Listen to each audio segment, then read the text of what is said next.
Yang Amat PJ Selatan. Terima kasih, Datuk Pengurusi. Ringkas saja, saya ingin merujuk kepada maksud B6 Jabatan Perdana Menteri. Dan sebanyak 26,930 juta untuk menampung pelanjaan Operasi Perumahan Rakyat Satu Malaysia, Prima. Dan saya ingin tahu sedikit maklumat tentang Prima ni. Setakat sejauh manakah kejayaannya setakat ni, di mana berapa permohonan setakat ini dan berapakah kelulusan yang telah dibuat untuk membantu rakyat dapat perumahan. Dan setakat ini apa masalah yang utama yang kita hadapi untuk melaksanakan perumahan rakyat satu Malaysia tu kena bandar, di mana kita tahu di bandar-bandar kita mengalami masalah kekurangan tanah. Dan saya juga nak tahu tentang pinjaman. Adakah bank-bank memberi kerjasama sepenuhnya untuk menjayakan perumahan rakyat satu Malaysia ni? Dan saya juga perlu tahu mengapa perumahan rakyat satu Malaysia ni terletak di Jabatan Perdana Menteri dan tidak letak di bawah Kementerian Perumahan dan Kerajaan Tempatan. Di mana kita nampak ada masalah koordinasi. Kalau rakyat tanya, kita nak minta rumah, kita menghadapi masalah untuk beli rumah, selalu kita merujuk kepada Kementerian Perumahan. Tetapi selalu ada masalah kerajaan perumahan, Kementerian Perumahan Kerajaan suruh rakyat merujuk kepada Jabatan Perdana Menteri. Saya rasa jabatan ini perlu dikoordinasikan, diletak di semula di bawah Kementerian Perumahan dan Kerajaan. Saya rasa itu sahaja. Sekian terima kasih. Empat orang saja, lepas tu Menteri akan jawab. Saya akan panggil Bayan Baru. Bayan Baru kan?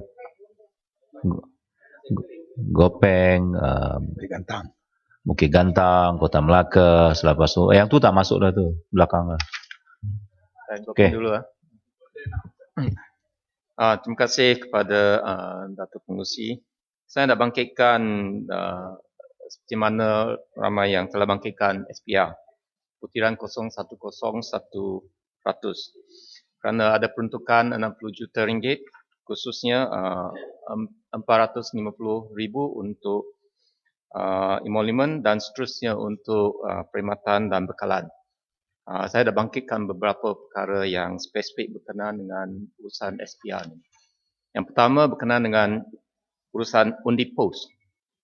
Di bawah undi pos ada borang 2 di bawah Peraturan Pilihan Raya 2003, undi pos Akta Pilihan Raya 1958. Penerima undi pos perlu catatkan nombor siri kertas undi dan identiti mereka di dalam borang 2 tersebut. Jadi apabila pengundi pos ini buang undi, pasti undi mereka tidak lagi sulit.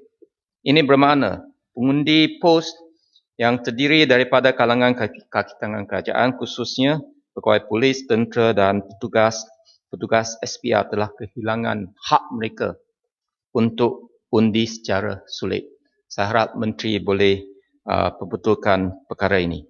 Yang kedua, berkenaan dengan dawat kekal, memang banyak sudah disebut. Dan kita tahu di India khususnya telah laksanakan dawat kekal sejak 1962, 50 tahun lah. Dan yang tahu saya, konsentrasi untuk silver nitrate itu digunakan adalah di kadar 10 hingga 18% dan bukan 1% seperti mana yang digunakan oleh SPR. Dan saya telah buat sedikit sebanyak kajian berkenaan dengan kos dan pernah cuba sendiri. Dan dawat kekal yang saya perolehi 5% silver nitrate ini kekal sampai hari ini 16 hari selepas saya colok jari saya di sini. 16 hari.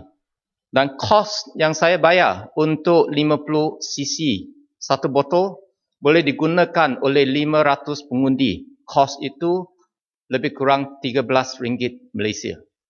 Kalau saya buat jangkaan kos keseluruhan untuk 13 juta pengundi di seluruh Malaysia, kos keseluruhan tidak melebihi RM350,000.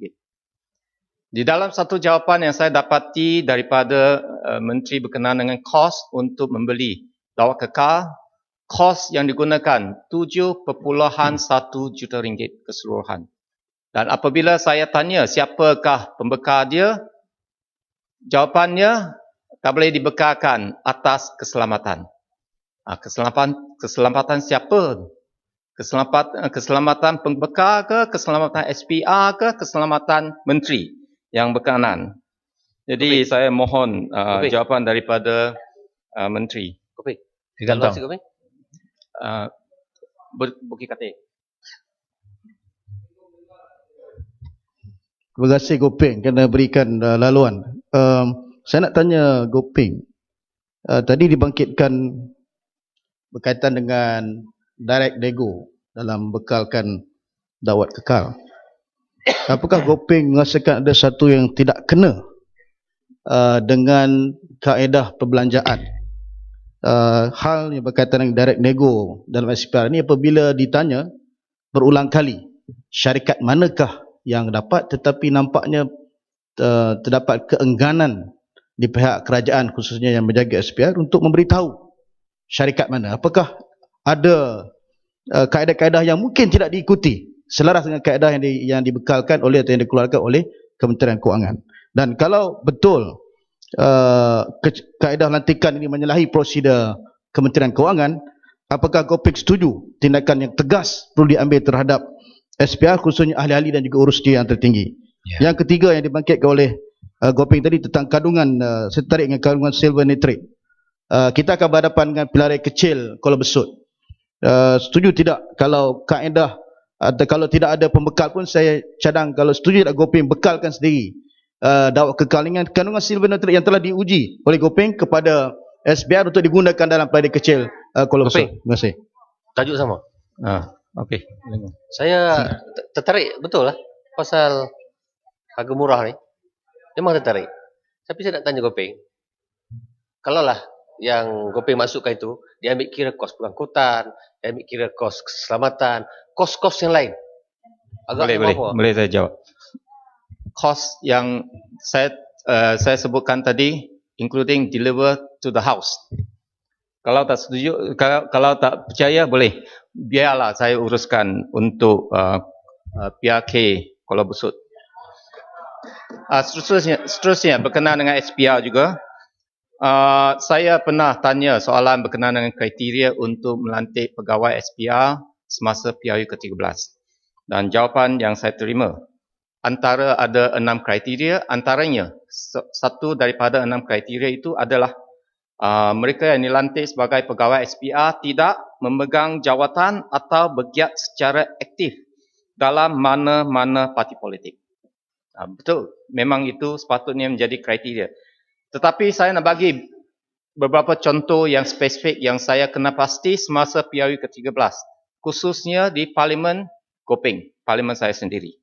Yang pertama, di UPU Kampung Pulai, kawasan Parlimen Gopeng, petugas SPR, nama dia Abdul Latif bin Muhammad Wahi. Nombor IC 5112-008-6249. Beliau adalah AJK Cawangan UMNO Kampung Pulai dan Ketua Kampung Lantikan untuk Kampung Pulai. Yang kedua, di UPU Kampung Sengat, pegawai SPR Muhammad Amin bin Amaran. Nombor IC 710313085639. Dan beliau adalah AJK Cawangan UMNO Kampung Sengat. Yang ketiga, di UPU Kampung Tekah Baru, pegawai SPR Encik Laidi bin Syarah. Nombor IC 630519086389. Dan beliau adalah Naib Ketua Cawangan UMNO Pengkalan Baru di kawasan UPU Tekah Baru. Jadi bagaimana kita boleh harapkan pengundi-pengundi kampung untuk mengundi secara bebas apabila mereka nampak ada pegawai SPR yang terdiri daripada ahli-ahli jawatan kuasa UMNO di kawasan setempat itu. Jadi seterusnya, tadi Kulai ada bangkit. Habiskan Yang Amat. Terima kasih Gopeng, terima kasih pengurusi. Satu lagi isu SPR yang saya minta Gopeng komen juga adalah tentang perbelanjaan. Bukan saja daripada SPR, tetapi perbelanjaan oleh kerajaan. Sebelum pilihan raya yang memberi brand-brand, memberi pelbagai bantuan bagi pelbagai jenis you help me, I help you punya bantuan. Yang saya dapati adalah daripada seorang researcher daripada tahun 2009 yang leading up to the election, sebanyak 58 bilion ringgit telah diberi kepada untuk tujuan pilihan raya. Dan ini adalah satu angka yang terlalu besar, cukup besar kerana membebankan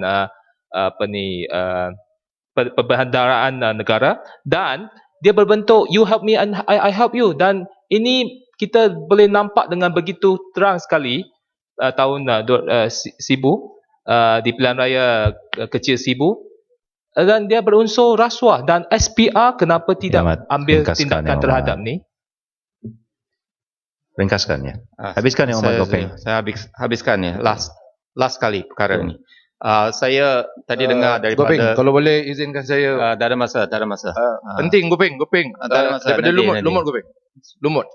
Saya minta Gopeng sampaikan sikit. kepada SPR buat siasatan apa yang telah berlaku di Parlimen Lumut pada 2 hari bulan April, hari Khamis, apabila saya terserempak dengan pegawai SPR dan pasukannya sedang memunggah kotak-kotak kertas undi baru sebanyak 74,000 kertas undi baru dibawa keluar daripada lokap untuk dibawa ke Dewan Merdeka Manjung.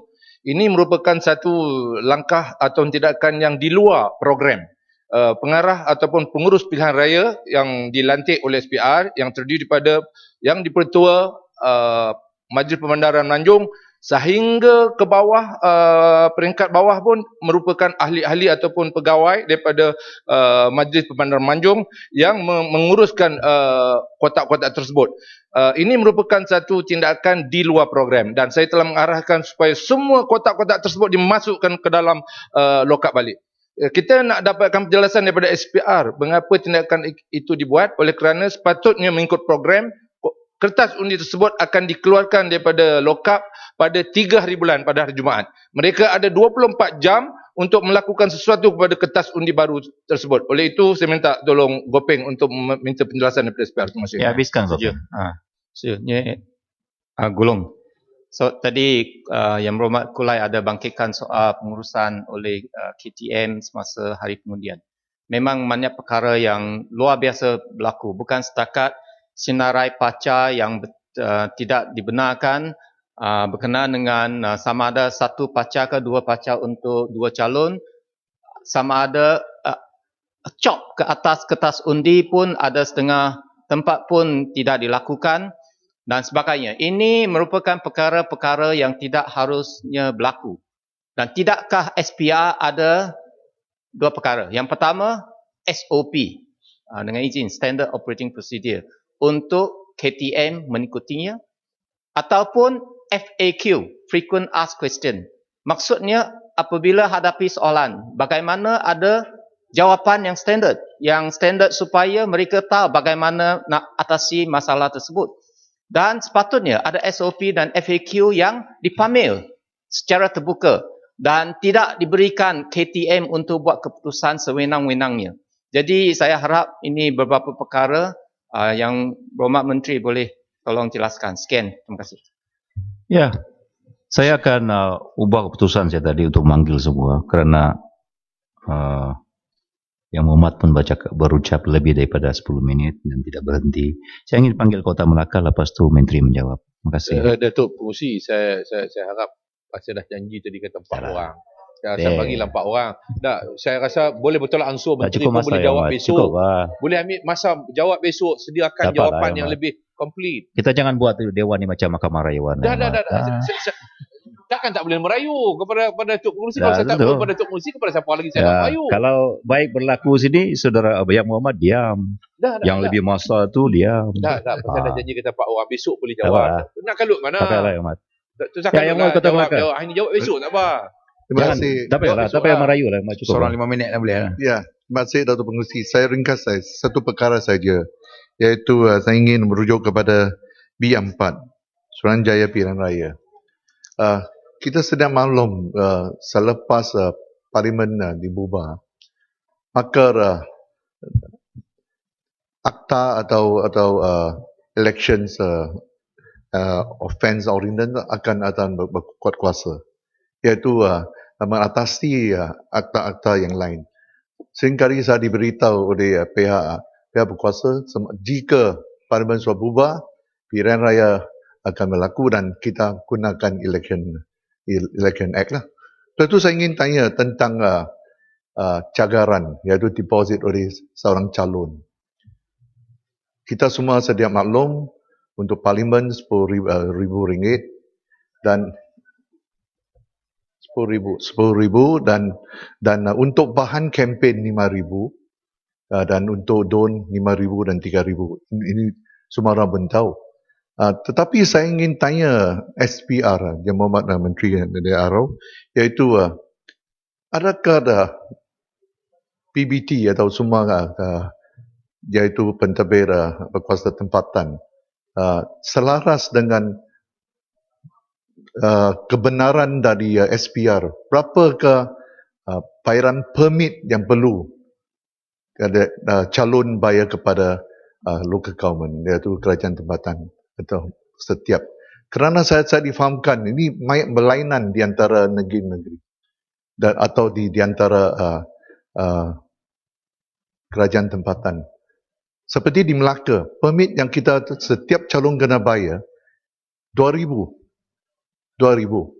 Processing RM50, tetapi permit RM2,000. Dan kita perlu bayar lagi tambahan RM5,000 sebagai cagaran. Untuk bahan kempen juga, katakan iklan dia cakap. Saya difahamkan dari negeri-negeri yang lain tiada sebegini. Semua itu saya minta Yang Berhormat Menteri jika dapat jelas semasa menjawab. Adakah ini dibenarkan? Apa mereka berpatuhkan undang-undang yang mana? Ya. Sila. Terima kasih Muhammad Datuk Speaker. Saya nak bangkit satu perkara yang telah berlaku di Klang semasa hari pilihan raya, di mana satu bas yang disyaki membawa undi hantu mengandungi lebih kurang 18 hingga 20 orang Bangladesh dan Indonesia telah ditangkap oleh orang ramai dan dibawa kepada Balai Polis Panamaran. Saya panggil SPR pada masa itu untuk datang ke Balai Polis Panamaran untuk mengesahkan bahawa adakah mereka sebenarnya pengundi ataupun mereka adalah pekerja asing. Jawapan yang saya dapat daripada SPR itu kagum, shocking actually, sebab dia kata, bila saya kata please come and verify kepada kita adakah mereka mengundi ataupun tidak, itu saja. Mereka mengatakan kepada saya bahawa sekarang sudah pukul 5, kerja mereka sudah habis. Inikah cara untuk mengendalikan satu pilihan raya yang bersih? Dan kedua, saya nak tanya, bila saya masuk dalam bas dan cek, periksa, ada seorang warga negara asing yang memang ada dawat dalam jari dia. So, adakah pilihan raya yang telah lalu ini sebenarnya pilihan raya yang bersih? Dan oleh kerana itu, adakah kita mesti minta SPR meletak jawatan, minta pandangan? Terima kasih. Sungguh pun pencerahan ini tidak berkaitan dengan apa yang saya bangkit, kerana saya ingat Yang Berhormat dari Kelang ini, kerana tidak ada peluang untuk berucap, ambil bahagian dalam perbahasan, saya masukkan ucapan perbahasan ini dia supaya dapat dijelas oleh Menteri. Saya cuba tanya berapa negeri adik-adik Yang Berhormat berkenaan dan dapat jawapan amat berlainan. Ada hanya RM50 untuk memproses permit, ada RM150 sahaja. Tetapi mengapa di negeri Melaka Bukan hanya permit perlukan RM2,000, processing RM50, tetapi kena lagi tambahan RM5,000 untuk cagaran. Bukankah ini satu ulangan, satu duplikat? Kerana SPR kita sudah bayar RM5,000 sebagai bahan kempen dan kita perlu lagi bayar yang sama biar untuk kepada kerajaan tempatan. Bukan hanya untuk calon parlimen, untuk calon tun pun sama. Sebab itu saya minta satu jawapan atau satu penjelasan dari Yang Berhormat Menteri. Terima kasih Datuk Konklusi. Ya. Sila Yang Menteri jemput Yang Berhormat Muar. Cukup. Terima kasih Yang Berhormat Pengurusi. Izinkan saya untuk menjawab bagi pihak Jabatan Perdana Menteri bagi perkara B6 Biro Tata Negara. Walaupun ahli Yang Berhormat yang membangkitkan perkara tersebut tak ada dalam Dewan, jadi izinkan saya beritahu perbelanjaan itu adalah untuk kita melaksanakan sebanyak 947 program transformasi negara dan seminar gagasan Satu Malaysia yang melibatkan kehadiran hampir 223,000 orang peserta. Antara lain perkara yang dimuatkan di dalam program tersebut adalah untuk memberi kefahaman konsep gagasan Satu Malaysia kepada golongan sasaran tadi, meningkatkan semangat patriotisme dan kenegaraan serta memupuk nilai-nilai murni dan nilai-nilai aspirasi yang merupakan teras dalam gagasan Satu Malaysia. Yang Berhormat Pengurusi, ada banyak perkara yang kita ambil maklum dalam kursus-kursus yang dianjurkan, termasuk mendapatkan maklum balas daripada para peserta. Justru itu saya rasa tidak berapa sesuai untuk Yang Berhormat daripada Sepang mengatakan bahawa BTN menggunakan kursus itu untuk menghentam pemimpin-pemimpin. Saya tak tahu program mana yang dia hadir, program mana yang dia rujuk. Namun begitu tanpa bukti adalah tidak wajar. Mungkin zaman Yang Berhormat Sepang menghadirkan diri dalam kursus-kursus tertentu, itu pengalaman beliau. Saya boleh nyatakan saya tak ada aduan tentang ada penggunaan mengatakan bahawa kursus itu digunakan untuk membangkitkan rasa takut, mengatakan bahawa kalau MCA DAP menang, negara ini akan ditadbir oleh China. Saya tak pernah dengar. Saya pernah dengar seorang aja pemimpin PAS cakap benda tu, Sepang tadi. Dalam kursus kita tak ada. Jadi perkara ini tak sewajarnya dibangkitkan sehingga orang melihat seolah-olah BTN ini digunakan untuk kita melebarkan semangat perkauman di kalangan rakyat. Kalau ada bukti, saya harap dikemukakan dan kita akan ambil perkara itu secara serius. Kerana apa yang sebenarnya perlu dijalankan oleh Biro Tata Negara adalah untuk memupuk semangat kenegaraan, semangat kasih dan sayang kepada negara yang sama. Saya percaya semua rakyat negara ini sayangkan Malaysia. Cuma kadang-kadang cara kita sayang tu tak sama.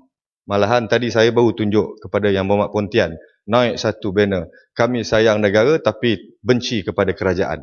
Masalahnya dinaikkan di luar negara. Di luar dia tak tahu Barisan Nasional atau apa juga. Dia tahu negara. Memburukkan negara walaupun ditujukan kepada kerajaan, walaupun tak sepatutnya, memberi kesan sebenarnya kepada negara kita. Dan yang cakap ini sayangkan negara juga.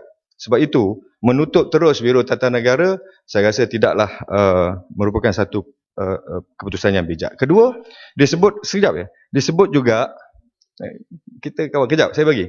Disebut juga tentang sepatutnya Biro Tata Negara menjalankan program-program perpaduan. Yang ini pun ada satu juga perkara yang tidak berapa tepat. Memang betul menjadi dasar matlamat Biro Tata Negara yang kedua, ketiga, keempat untuk menerangkan dasar-dasar kerajaan dan juga memupuk perpaduan. Tapi kita ada jabatan perpaduan untuk buat perkara tersebut. Biro Tata Negara kita lebih memberi tumpuan kepada tentang menanam semangat kenegaraan, tata negara dan semangat patriotisme. Tadi terima kasih Datuk Pengurusi. Terima kasih rakan saya Timbalan Menteri. Saya tidak pastilah apa yang disebut oleh Sepang. Tetapi di dalam pilihan raya baru-baru ini, saya tidak pasti apa yang disebut oleh Sepang itu Biro Tata Negara dan sebagainya. Dan apa yang berlaku dalam pilihan raya di kawasan saya. Saya ditentang oleh bekas Setpol PM, orang kuat PM yang Biro Tata Negara ni duduk bawah PM lah. Tapi pasal pokok tu besar, dia pun nak tebang payah raga perantap raga. Dia tebang pun tak boleh nak ubat. Tetapi apa yang berlaku, guru-guru dipanggil. Guru-guru dipanggil ke sebuah hotel Ibu bapa dipanggil ke sekolah di dalam kawasan saya, kemudian di brainwash seperti mana apa yang disebut oleh SPANG. Sama ada dia dilakukan oleh BTN ataupun tidak, itu Allahualam. Tetapi unsur-unsur seperti mana yang disebut itu telah dimaklumkan kepada saya bahawa memang berlaku. Unsur-unsur yang cuba untuk menimbulkan ketakutan, kerisauan dengan persepsi yang buruk terhadap masyarakat bukan Islam dan sebagainya, memang ini berlaku. Jadi bagi saya bahawa tidak wajar digunakan semasa pilihan raya, dipanggil guru-guru ni tidak ada alasan, tak boleh nak pergi. Sebab direkod, kena pergi. Ada guru perempuan menangis, seolah macam percaya sungguh, kata ni berlaku sungguh ni, lepas pilihan raya ni habislah, boleh kat Cina arah ni. Jadi ini berlaku. Ini real berlaku dalam pilihan raya.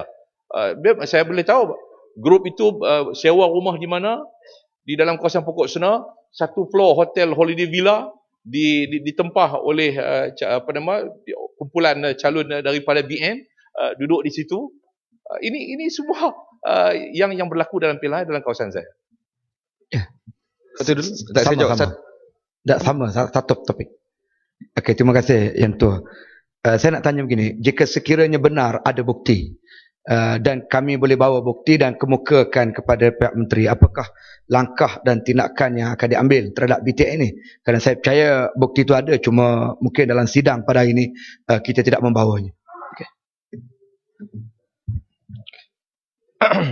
3 perkara. Pertama, brainwash.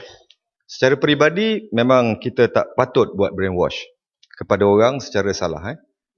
Kalau nak kira brainwash, ada banyak. Dalam tweet pun ada brainwash. Orang pandai pun percaya juga. Bangla 40,000 orang. Brainwash lah tu. Semua percaya. Yang penting itu bukan BTN buat. Yang pertama. Saya setuju dengan Pokok Sena. Kalau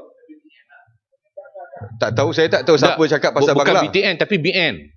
Saya sebut BN yang dibuat itu melalui dipanggil melalui jabatan pelajaran negeri dan sebagainya. You tanya tadi itu. Saya duduk yang Muhammad Pokok Sena dengar dengan teliti, dengan taat, sabar, bulan puasa. Ini baru saya cakap brainwash. Dalam ceramah-ceramah pun ada banyak brainwash. Itu bukan BTN. Yang pasal pasti sekolah-sekolah kita pun ada juga brainwash. Okey. Kedua, pasal dipanggil guru waktu pilihan raya di Pokok Sena. Saya tak tahu guru-guru ni undi siapa.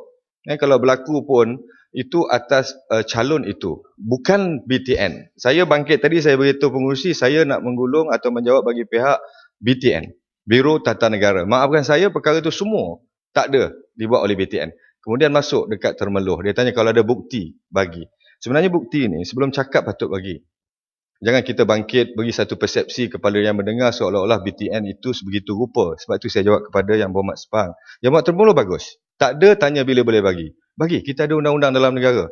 Banyak peraturan boleh ambil. Kalau ada penghasut atau menghasut, salah dari segi menghasut waktu dalam kursus pun, ada bukti. Kita boleh ambil tindakan, tak ada masalah. Jadi soalan tu tadi, kalau ada bukti boleh tak dikemukakan? Jawapan dia boleh. Jadi Yang Berhormat Pengurusi, satu perkara sahaja yang dibangkitkan mengenai Biro Tata Negara. Boleh minta penjelasan sedikit saja on the issue of brainwash. I'll make it very short. Terima kasih. Saya rasa Timbalan Menteri, kita kena bezakan bila kita sebut brainwash ini. Kalau saya tulis dalam Twitter, saya tulis dalam Facebook, saya bagi ceramah, itu bukan brainwash sebab orang datang secara sukarela, dia baca of their own free will, sama ada dia percaya atau tidak, dia buat keputusan. Tapi bila BTN guna kuasa kerajaan, kuasa perintah, arahkan orang datang untuk program, kena duduk sana 2-3 hari, 1 minggu, terpaksa tak boleh balik. Sebab kalau balik ada isu dengan kerjaya mereka. Itu lain, itulah maksud dia brainwash. Itu bezanya besar dengan program BTN dan program ceramah ke perbankan. That's a fundamental difference. So itu yang saya rasa perlu dijawab. Itu maksudnya brainwash. BTN disalahgunakan untuk membrainwash because you use the force of the state. Terima kasih. Yang bawa Subang ni, kejap. Okey. Saya nak tanya, tadi masa sebut pasal SPR tadi, Subang dah cakap 400 juta lebih. Tapi itu mungkin jadi 1 bilion. Jadi ini mengelirukan. Ini bukan brainwash ke? This is what I mean. This is the understanding of the problem. Ini yang salah, tak langsung tak itu sebab faham. Niat dia kena itu sebab dia Subang. Macam mana nak jawab orang itu sebab niat kena jelas. Kita nak menjelaskan dalam good faith. Tapi dia cakap 400 juta. I don't even know how to answer you because you have shown no comprehension of the problem. Dengan izin. Ya, Yang Berhormat Menteri. Okey. Yang Berhormat Subang. Yang Berhormat Subang jangan suka sangat. Semalam pun waktu saya gulung pun macam itu juga. Saya beritahu pertama tentang brainwash. Yang Muhammad pukul sena lah. Gatai bagi bangkit brainwash. Pasal apa? Saya cuma jawab brainwash. Saya kata takkan yang tu pun gatai macam tu. Nah, kita dah mula Takkan yang panjang tu cerita lain pula lah. Dia sebut pasal brainwash. Saya beri definisi itu. Ada banyak cara brainwash yang Muhammad. Yang Muhammad beralih pula dengan mengatakan bahawa itu lain sebab itu bukan pakai duit rakyat dan sebagainya, bukan agensi kerajaan, tidak ada paksaan, orang boleh datang tengok, itu cerita lain. Dan saya juga dah menjawab, Biro Tata Negara tak brainwash orang. Kita beritahu tentang sejarah, kita beritahu tentang kenegaraan. Kalau ada yang tak betul, kita kaji. Yang Muhammad Serdang Sepang beritahu tadi, dia kata kalau tak nak tutup pun ubah dari segi pendekatan. Mungkin kita akan lakukan. Tetapi jangan kita kata bahawa brainwash itu berlaku hanya di Biro Tata Negara. Sebab sebenarnya brainwash ini berlaku dalam banyak perkara. Dan saya nak beritahu, kalau saya dipaksa pergi BTN, kena brainwash. Kalau saya tak suka juga. Ini bukan soal suka atau tidak. Ini soal tanggungjawab kita menubuhkan Biro Tata Negara untuk memberitahu rakyat bahawa semangat sayangkan negara dalam konteks yang tepat perlu kita laksanakan dan tak ada sebab untuk kita tutup Biro Tata Negara selain mencari jalan yang lebih baik untuk kita laksanakan. Sebuti. Ada? Terima kasih Datuk Ketua. Saya ada menghadiri 3 kali Biro Tata Negara membuat program. Program ini dibanyakan supaya kita benar-benar mengkajikan apa itu rukun negara. Sebab kebanyakan kita hanya kadang-kadang pun lupa 5 rukun negara itu. Saya menyokong apa yang dikatakan oleh Timbalan Menteri tadi. Saya rasa seronok bila ada juga rupanya ramai dari Muhammad belah sini. Dia tak bangun je. Dan dia tahu kepentingan. Yang Muhammad, kalau perkara bangun yang kita... sekejap je. Perkara yang disebut tadi sangat mustahak. Termasuk kecewanya saya, kami semua dan kita semua. Bila tengok ada anak muda dah mengibarkan bendera selain pada Jalur Gemilang. Ini antara perkara yang kita perlu tengok. Salah manakah Jalur Gemilang sehingga dikebarkan bendera baru untuk negara kita? Umpamanya, nak menukarkan lagu Negaraku pada kita menyambut hari kemerdekaan, hari kebangsaan dan juga menterbalikkan bendera. Ini perlu kita lihat secara lebih matang, merentasi batas politik yang Muhammad kelabakan. Terakhir, Datuk Speaker, Timbalan Menteri, yang sebenarnya yang dikatakan oleh Pokok Sena tadi bukan Biro Tata Negara. Dia katakan BN. Jadi itu memang biasa sebab di kawasan saya, guru-guru yang kebanyakannya penyokong PAS, tarik bendera, brainwash ibu bapa, itu biasalah dalam politik. Inilah yang dikatakan brainwash. Ya, kita tidak pun soal. Kita tidak mau soal mereka kerana ini sama-sama buat. Pakatan buat, PAS buat, kita mungkin ada juga buat. Tetapi itu tak bolehlah direkodkan sebagai kita ini orang jahat. Ini pandangan saya. Saya setuju ini. Yang penting BN tak guna BTN untuk buat perkara yang BN buat. Betul salah itu parti politik, PAS pun buat, PKR pun buat. Tapi BTN tak buat yang itu. BTN kerja dia duk buat untuk perkara-perkara yang berkaitan dengan kenegaraan yang bawa pengurusi. Saya mohon menggulung tentang BTN bahawa perkara itu dibuat dan kita telah pun mendapat maklum balas daripada semua yang terlibat. Seperti biasa, borang penilaian peserta akan diedarkan dan saya tidak bercadang untuk membaca, tetapi alhamdulillah maklum balas daripada peserta mengenai gagasan yang dilaksanakan oleh kerajaan dapat difahami dengan baik dan mereka sebagai penggerak masyarakat akan balik ke kawasan masing-masing untuk menjayakan transformasi ini supaya semua lapisan rakyat dapat memahami apa yang sedang dilaksanakan oleh kerajaan. Terima kasih. Ya, silakan Mak Marau. Bismillahirrahmanirrahim. Assalamualaikum warahmatullahi wabarakatuh. Allah berfirman dalam Quran, A'udzubillahi minasyaitonirrajim. Ya ayyuhallazina amanu ya ayyuhallazina amanu ijtanibu katsiran minadh-dhann inna ba'dadh-dhann ismun wala tajassasu. Yang bermaksud kita tak boleh buruk sangka dan mengintai keburukan orang. Jadi saya dengar perbahasan hari ini banyak perkara yang merupakan buruk sangka yang ditimbulkan oleh banyak pihak dan kalau buruk sangka itu dilemparkan dalam bentuk pertanyaan, kita boleh jawab. Tapi ianya sudah menjadi hukuman. Dihukum begitu rupa dalam persangkaan buruk yang mereka bawa. Yang ini saya berdoa kepada Allah Subhanahu Wa Taala, Ya Qayyum Ya Qayyum bi rahmatika as-saqis aslih li sya'ni kullahu wa la takilni ila nafsi tafatain.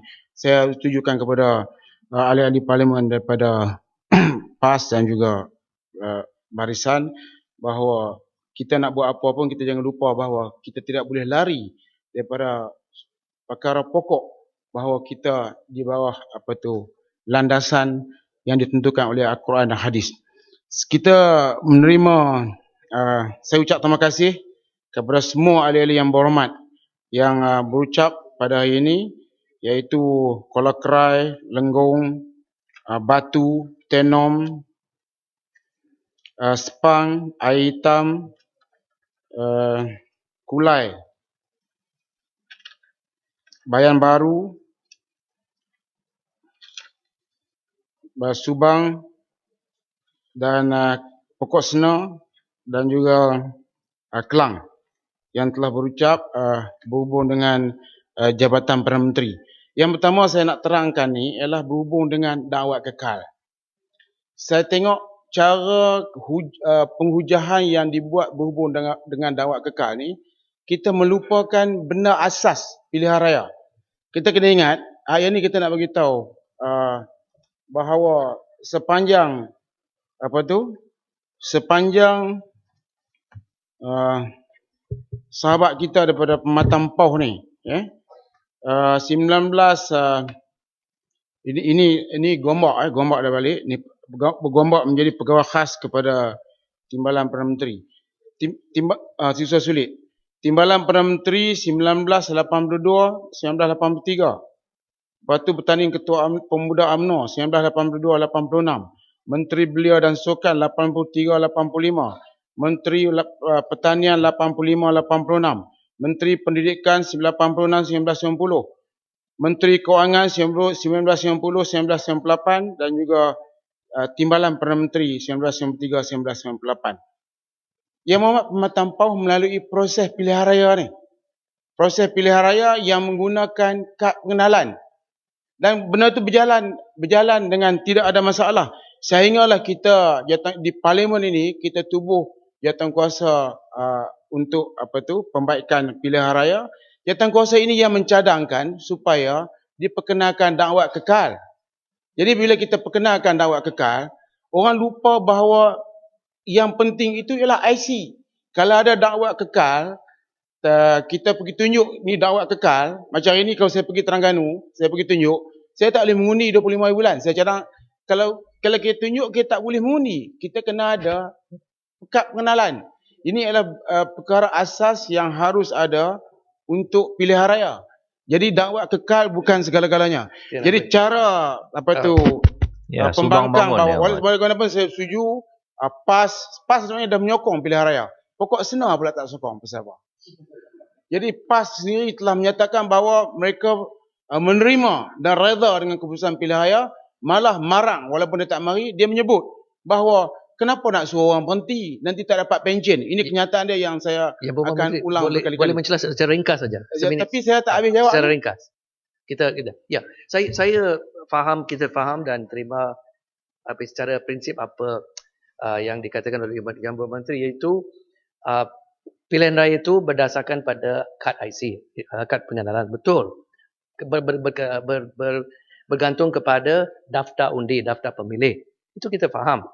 Tapi saya minta Yang Perdana Menteri, kita ingat semula kenapa isu dakwat kekal ini dibangkit, sebab ada keraguan besar tentang integriti daftar undi. Itu yang maksud masalah dia.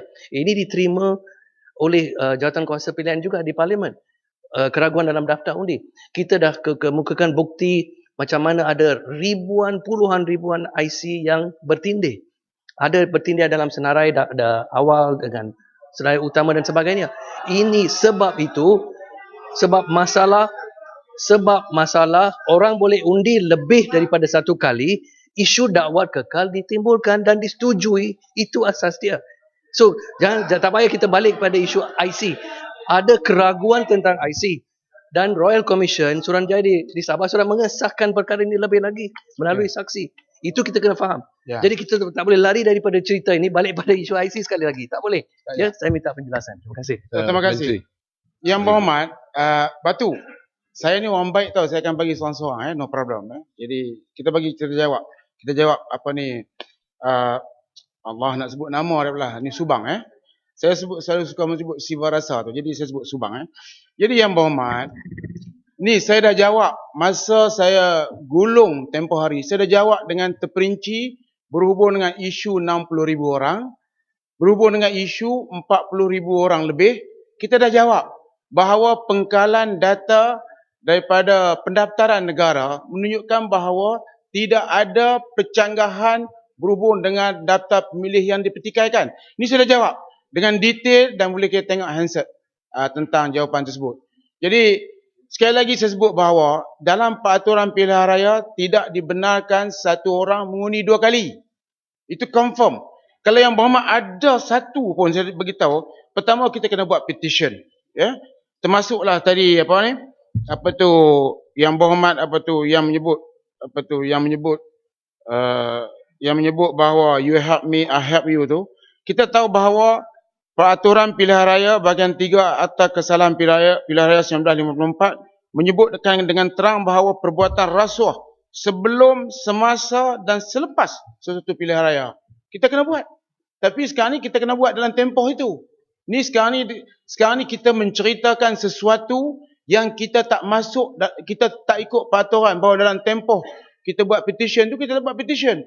Kita pergi buat petition bawah pokok, di padang mabuk, kita buat di rata-rata. Petition pilihan raya. Dan kita dah tahu bahawa ada satu kes di Kota Baru menunjukkan bahawa pembangkang kalah. Tak apalah, kita tak ada apalah. Jadi termasuk juga kes blackout yang berhormat sebut tadi. Tidak ada laporan. Cuma yang satu kita tahu yang berlaku di Seri Serdang. Itu Seri Serdang. Yang kita itu pun tidak direport, tapi kita dapat maklumat sebab pengurusi peti undi itu maklumkan. Jadi dalam tidak lama, tetapi kawasan itu 16,000 majoriti, 16,000 majoriti. PAS menang. Jadi kalau sekiranya blackout itu kita anggap sebagai satu kesalahan, jadi PAS kena berhenti bagi kat barisan.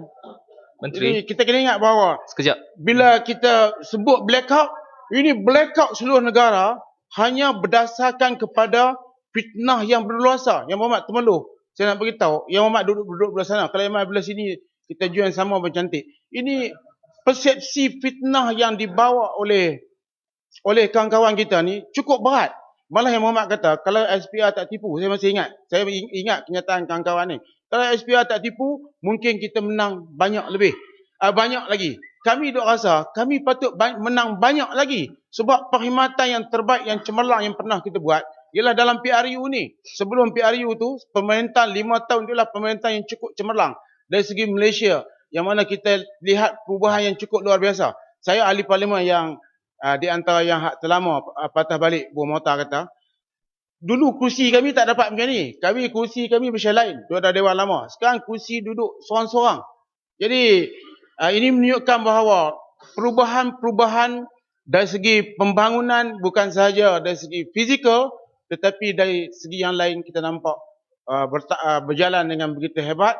Dan semua ini ialah kita nak tunjukkan bahawa kejayaan Kerajaan Barisan Nasional. Sepatutnya Barisan Nasional dapat lebih daripada 2/3 majoriti. Tapi oleh kerana rakyat telah dibawa cerita-cerita yang tak betul, cerita-cerita yang berbentuk prestasi, cerita hantu dan sebagainya ni, akhirnya rakyat percaya. Benda yang buruk, Batu, kalau diulang berkali-kali, orang kata baik. Tapi benda yang baik, didiam, jadi tak baik. Orang yang cantik, kalau dia duduk dalam kampung, di mana-mana, jauh-jauh, orang tak kenal. Tapi kalau dia mari kat sini, jadi pramugari dan sebagainya, orang kenal. Sebagai contoh. Yang Muhammad Batu, kalau duduk di mana-mana, kita tak kenal dia. Tapi sebab dia pandai berlawan dengan polis sikit dan sebagainya, kita kenal. Jadi dia dapat beli itu. Jadi, semua ni menunjukkan bahawa prestasi. Tadi ni, pokok senar bangun dulu. Tak apa, bagi Batu. Menteri, pengerusi, kita dah dalam peringkat jawatan kuasa. Sebenarnya kita tidak minat lagi isu-isu yang dasar ini. Yang kita nak tahu Dan diingatkan dari tadi, secara spesifik dari menteri, siapa pembekalnya? Adakah pembekal ini menjalankan tanggungjawabnya dengan baik? So, kita tak minat lah kalau kita dakwa ini kekal, kita menang 3 kerusi lagi, 30 kerusi lagi. Itu bukan isu. Isu itu ialah diamanahkan SPR untuk beli dakwa kekal. Akhirnya dia tak kekal. Jadi kita nak tanyalah, kalau tak kekal pun kita menang, kekal pun Barisan Nasional kalah, itu bukan kisah jawatan kuasa. Jawatan kuasa ingin tahu saya faham. Siapa ini introduction ini, kepada perkara-perkara yang berhormat timbulkan buah kayang lah, tengok dia balik lah. Tak. Kita bawa isu yang sangat spesifik. Saya akan jawab spesifik sekarang. Okay. Yang pertama ialah Subang. Yang berhormat cakap pasal dakwa kekal nak ganti dengan buah kayang. Yang berhormat tahu apa buah kayang? Saya kena jawab. Buah kayang tu memang warnanya bergurau macam sedikit. Dia buat light relief sedikit. Dia bukan. Dia cakap, saya pun nak bagi light relief. Relax sikit lah. Okey, Subang. Dakwa. Ya, Mat. Ya, okey. Terima kasih. Pergi tukar baju. Okey. Yang berhormat Subang, saya nak beritahu bahawa lagi sekali bahawa dakwa kekal bukan segala-galanya. Kalau yang berhormat nak suruh SPR berhenti, nak suruh kerajaan apakah berhenti dan sebagainya, bukan di atas dasar dakwa kekal. Tak betul. Menteri, kita tak sebut tentang kita minta SPR. satu ya. Dalam perbahasan tadi saya tak sebut dakwa kekal. Jawatan kuasa pun. Dia saya menjawab. Ramai yang menyebut dakwa kekal. Yang ni yang berhormat Batu, yang kacau Subang, kesian kat dia. Dia tanya soalan, saya jawab. Sebab saya orang baik. Jadi orang tanya soalan, saya jawab. Okay. Sekarang mari dakwa kekal. Okey, dakwa kekal. Ya. Okey, saya hafal ini. Saya terpaksa hafal kerana kawan-kawan punya hal. Yang pertama, silver nitrate 1%. Pewarna pokok senar ni dia tak faham kenapa kita berwarna. Silver nitrate tidak ada warna. Kalau kita calik di tangan, dia tak nampak apa. Dia tidak ada warna. Air. Macam kita bubuh air kat tangan, tak nampak apa, nampak macam basah. Jadi dibubuh pewarna 60%. 60% pewarna organik dia panggil ya. Kemudian 10% pelarut dan 29% pelembab. Jadi ini adalah campuran dalam dakwa kekal untuk membolehkan kita gunakan dakwa kekal. Saya tahu yang berhormat sebut boleh supply RM300,000. Saya nak cabar tak mahu, tapi besok kita boleh lah. Tapi saya nak bagi tahu bahawa yang berhormat ambil dakwa apapun, kita terpaksa menggunakan pewarna yang diterima oleh majoriti masyarakat Islam di negara ini, bahawa kita tak boleh terima yang lain daripada itu. Jadi sebab bila JAKIM kata harus, kita dah tunjuk kepada JAKIM. Ini dia kandungannya, JAKIM kata harus. Ya, yang Menteri kata harus. Menteri, boleh ini. Ya, Menteri, boleh sambung besok ya, Mat? Tepat sekali itu. Tepat sekali besok. Yang Mat Batu boleh tanya soalan besok. Ya. Sambung. Boleh sambung soalan besok. Okey.